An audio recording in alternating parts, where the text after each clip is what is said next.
प्रभाग 9चे नगरसेवक संतोष पाटील यांच्या घरी आज पालकमंत्री चंद्रकांतदादा पाटील यांनी सदिच्छा भेट दिली। यावेळी त्यांच्या समवेत भाजप नेत्या जयश्री वहिनी पाटील, जनस्वराज्य युवा शक्तीचे प्रदेशाध्यक्ष समित कदम, भाजपचे प्रदेश उपाध्यक्ष शेखर इनामदार, स्थानिक नगरसेविका रोहिणी पाटील, भाजप महिला मोर्चा पूर्व मंडल अध्यक्ष रुपाली अडसुळे, माजी सभापती सुनीता पाटील, धनु खांडेकर, मोहम्मद शेख यांच्यासह भाजपचे पदाधिकारी उपस्थित होते। यावेळी स्थानिक नागरिकांनी संतोष पाटील यांच्या कार्यपद्धतीबद्दल पालकमंत्री चंद्रकांत पाटील यांच्यासमोर माहिती दिली। तसेच संतोष पाटील यांनी नगरसेवक म्हणून केलेले काम कौतुकास्पद असल्याचे मनोगत व्यक्त केले। त्यानंतर पालकमंत्री चंद्रकांतदादा पाटील यांनी संतोष पाटील यांच्या पुढाकाराने उभारण्यात आलेल्या नम्रहा फाउंडेशनच्या वैद्यकीय केंद्राला भेट दिली। यावेळी संतोष पाटील यांच्या कामाचे पालकमंत्री चंद्रकांत पाटील यांनी कौतुक केले। भारतीय जनता पार्टीची ही कार्यपद्धती आहे। राजकीय पक्ष वेगवेगळ्या प्रकारे त्यांच्या कार्यपद्धतीने चालतात।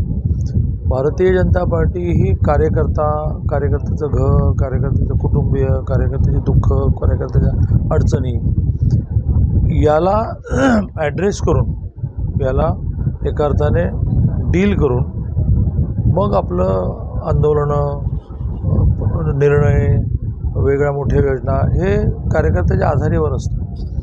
आणि त्यामुळे दर प्रवासामध्ये भारतीय जनता पार्टीच्या मूळ कार्यकर्त्यांच्या घरी म्हणजे जवळजवळ सगळी जेवणं ही माझी बाहेर असतात। एखाद्या कार्यकर्ते आजही इथे आलो, रात्री ठाणेदार जे आहेत नगरसेविका त्यांच्या घरी कॉफी बनवून गाडी पकडणार। त्यामुळे मी काही नवीन करत नाही आहे।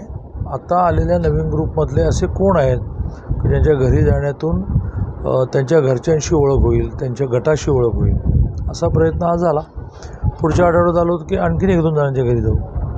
त्यामुळे ही स्ट्रॅटेजी नाही आहे, तर ही आमची कार्यपद्धतीच आहे। राज्यामध्ये उद्धव ठाकरे, राज ठाकरे बोला। आज या जिल्ह्याचे पालकमंत्री माननीय श्री चंद्रकांतदादा पाटील यांनी माझ्या घरी सदिच्छा भेट दिली।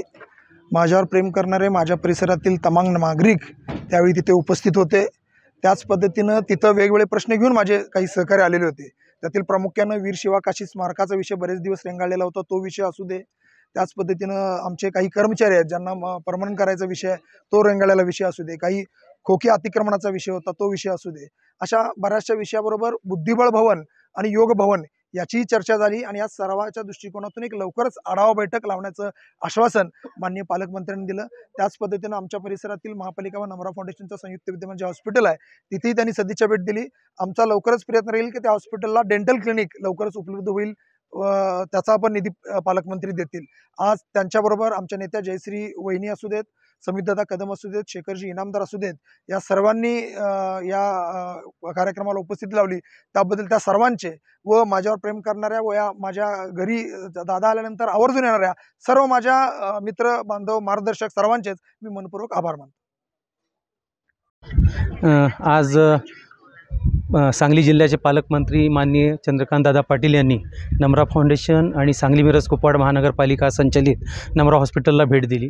नम्रहा हॉस्पिटलची त्यांनी पाहणी केली, त्याचा कार्य अहवाल बघितला आणि नम्रहा हॉस्पिटलने जे 3 वर्षात समाजासाठी केलेलं आहे त्या संदर्भात जे कार्य अहवाल बघून समाधान व्यक्त केलं।